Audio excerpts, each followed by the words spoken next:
Hey, Christian caregiver. Welcome back to Dementia Caregiver Support for Christians, the podcast where I teach Bible-believing Christians how to make dementia care easier today, while also helping you focus on a brighter tomorrow. Today's episode, we are going to talk about how to thrive when caregiver anxiety rules the day. Not anxiety in the person that we are caring for, but our own anxiety.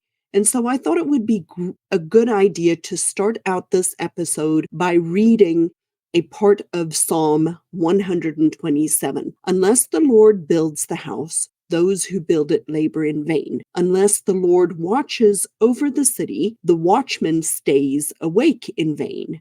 It is vain for you to rise up early and go late to rest, eating the bread of anxious toil, for he gives his beloved sleep. And these particular verses are something that I reflect on frequently in my life, because if we are honest with one another, most of us, most humans on this earth at some point or another have experienced anxiety, and it can be for a variety of different reasons. So many years ago, about 31 years ago, my husband and I immigrated to the United States.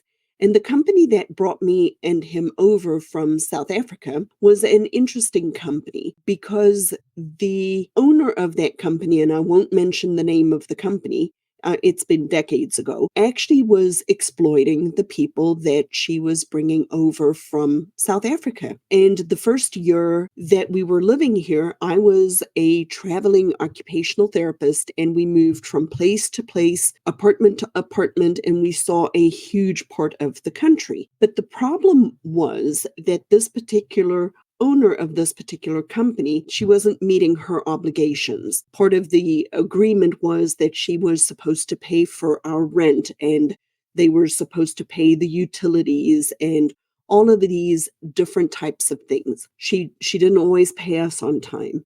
We got home to eviction notices on the apartments. We were barely here in the United States and still learning how to figure things out and put things together. And I can remember feeling so much anxiety and so much fear because I didn't know what was going to happen next. We really needed to get out of that specific situation. And so my husband and I had made a decision. I had a 2-year contract, but there was a short window of opportunity for me to leave after my first year, which was absolutely required. And so I had taken some steps and started getting a visa from another company and had all of these pieces in place. But the night before we actually left this particular company, I remember feeling so anxious. I could not sleep that night. I was so afraid of the future because I knew that in essence, we were going to breach a contract. And I am a woman of my word, or I try to be a woman of my word. And the entire situation was just so stressful and so anxiety provoking. But it was taken with a lot of good thought and consideration and really having looked at the whole big picture. But at that moment in time, all that I felt was anxiety. I was afraid of the future. All I thought about the entire time was what was going on, what was going to happen next. I had a whole lot of negative self-talk, this doom and gloom, and we're going to end up sleeping under a bridge, and all of these types of narratives that I was telling myself. And I was extremely worried because we were living on one income at that time, and I was extremely worried that we weren't going to have enough money to pay our bills. So all of these things were going on in my head, and I was experiencing a lot of anxiety. But our entire lives, when we look back on a situation, sometimes we can see what the lesson was that we were needing to learn at that time. And now when I look back at that specific situation, and because I know what has happened, I know it's my history, right? It is easier for me in that particular situation, as I reflect back on my life, to see God's providence in my life. And now, in hindsight, I know the why, I had to experience the what I experienced. So now let's talk about this in relation to caregiver anxiety, right? What does caregiver anxiety tend to look like? Frequently, when caregivers are anxious, they are worried about the future. They are ruminating in their thoughts over and over and over again. Things like, this is so hard, or I don't know what to do, or I'm so stressed and overwhelmed, I'm going to burn out. Or we have, as a caregiver, all of this negative self-talk related to I'm not doing good enough. I'm not taking care of them well enough. I am struggling to just keep my head above water. I can't do this. There's no way I'm going to be able to do this for the long haul. This negative self-talk. Or sometimes not actually having the skills to actually provide the care, not knowing how to communicate with the person, how to take them to the bathroom, how to get them to get their dentures out of their mouth, how to get them to go to sleep at night, how to the how-tos, right? All of the things, how to get them to get in the car and go to the doctor, not having the skills to actually provide the care that we need to provide can create in us a sense of an anxiety. And then very frequently, for many people, there's this nagging thought of the financial concerns, the worry. Are we going to have enough money? Are we going to be able to provide the care that we need? How are we going to afford to do this? And so when we are a caregiver, oftentimes the anxiety that we have, the anxiety that we carry is frequently because of some of these things, or a combination of these things. So what can we do? How can we make this practical? What can we apply to our lives today to make this easier for us if you are in a position where anxiety is ruling your day as a caregiver? So the first thing I want you to consider, if you are in this specific spot in your life, is that you need to really sit with this for a minute, is look at developing a comprehensive dementia caregiving plan. Because so many people tell us, and if you listen carefully out in the world, what the world's narrative is related to dementia and dementia caregiving is, there's nothing you can do. It's going to be so hard. If you've seen one person living with dementia, you've seen one person living with dementia, and therefore you cannot plan ahead. But the reality of the matter is, dementia does, there are ways to look at dementia and dementia caregiving that has a predictable path. And so when we develop a comprehensive plan for our dementia caregiving journey, you can plan ahead. You will decrease your fear of the future because you can anticipate what's coming next. By planning ahead, you can take care of some of the financial concerns. Specifically, if you are at the beginning of your dementia caregiving journey, the quicker we put a plan together, the quicker you look at what your options are, the quicker you do either Medicaid planning or getting your assets in a trust, or some of these financial pieces, by actually planning ahead, can make a significant difference in your life. And to help in the specific part of taking care of some of the financial concerns, you could go back and listen to episode 177, where we talk about how to best use long-term care insurance in dementia caregiving, as well as episode 186, where we look at how to best manage finances in dementia care as resources for you as a dementia caregiver. So the first practical tip for you today is to develop a comprehensive dementia caregiving plan. And if you're struggling to know even where to start, this is where I can help you. You can hop on my calendar. You can go to the website, hop on my calendar, set up a strategy call, because one of the things that I do help family caregivers with is actually planning out a comprehensive dementia caregiving journey for you, customized for you, not for someone else, specifically for you.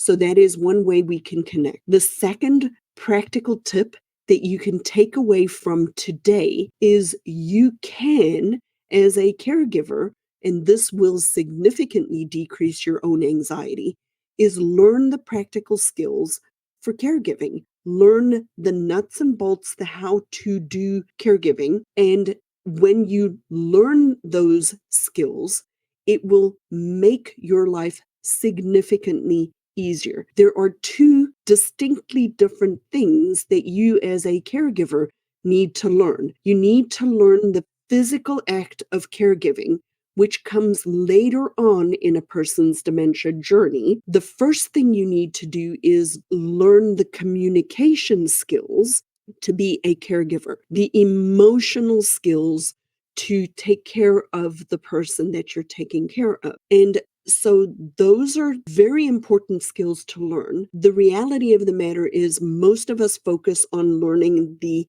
actual skills of caring, how to take somebody to the bathroom, how to get on and off of the bed, the how to get them in the shower. Those things are important and absolutely need to occur. But the previous part, the communication skills, come first.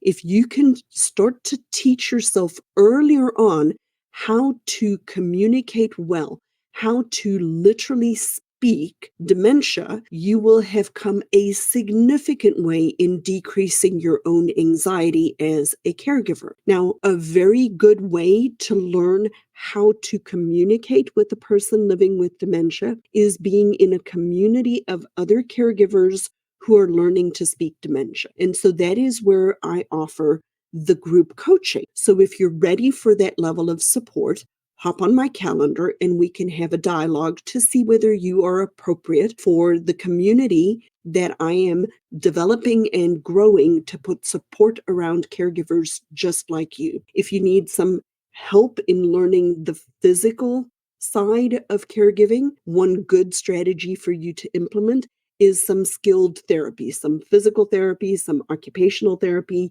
some speech therapy, either home health or outpatient, depending on your person that you are caring for is. If you can do home health, that is the better in specifically related to the skills, the hands-on skills of being a caregiver.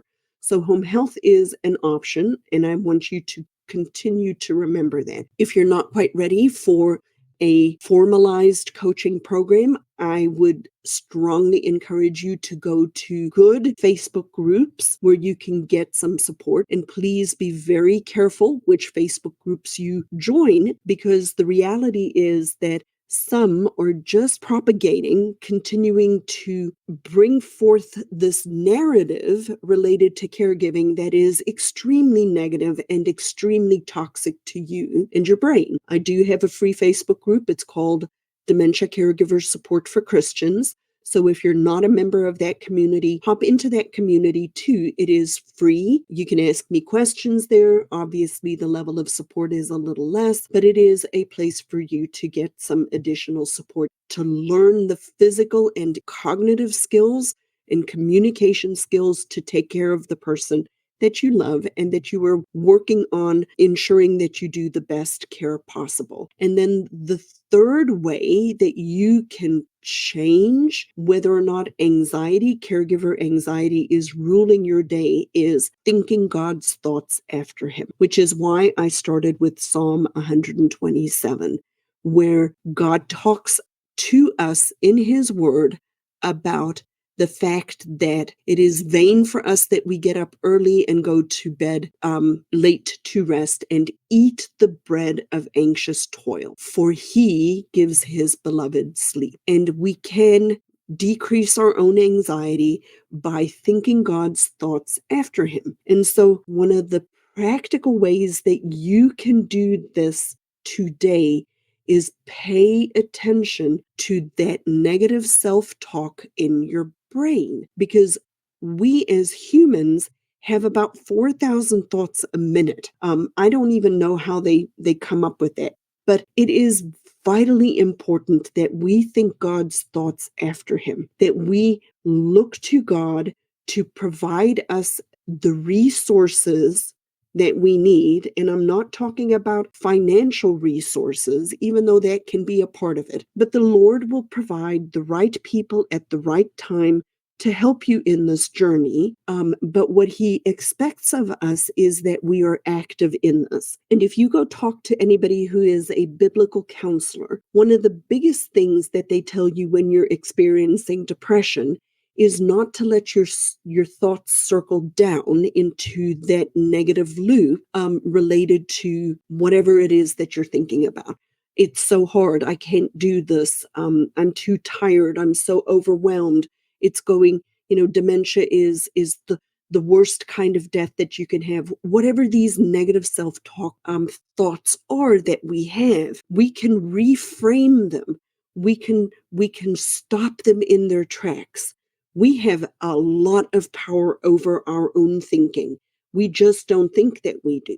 Most of us are just going through life on a journey where we are not controlling our thoughts, where we are not working on thinking God's thoughts after him. And so when we reframe our experiences, we can think God's thoughts after him. We can ask questions. What about this went well? What am I supposed to learn from this? What is God showing me through this particular experience that I just went through? How is this for my sanctification?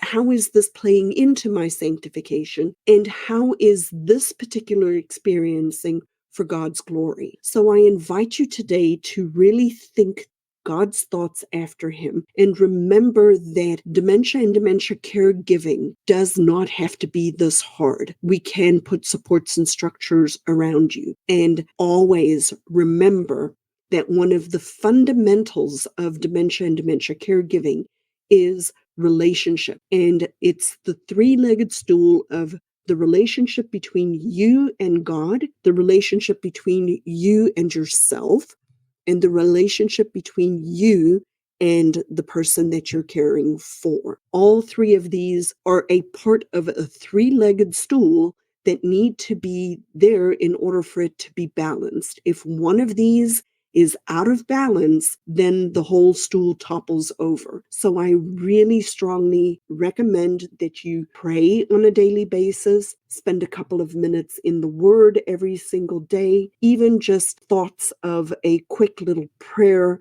when you are struggling. The Lord sees these things and he will honor them because you are reflecting his glory back to him. So remember today, if you are struggling with caregiver anxiety, that we have 3 practical tips for you to take away today. Develop a comprehensive dementia care plan, learn the actual skills that you need in order to be a caregiver, and think God's thoughts after him, because this too is for your good and for his glory. And as I end all of my episodes, may the Lord bless you and keep you, and I will see you in our next episode.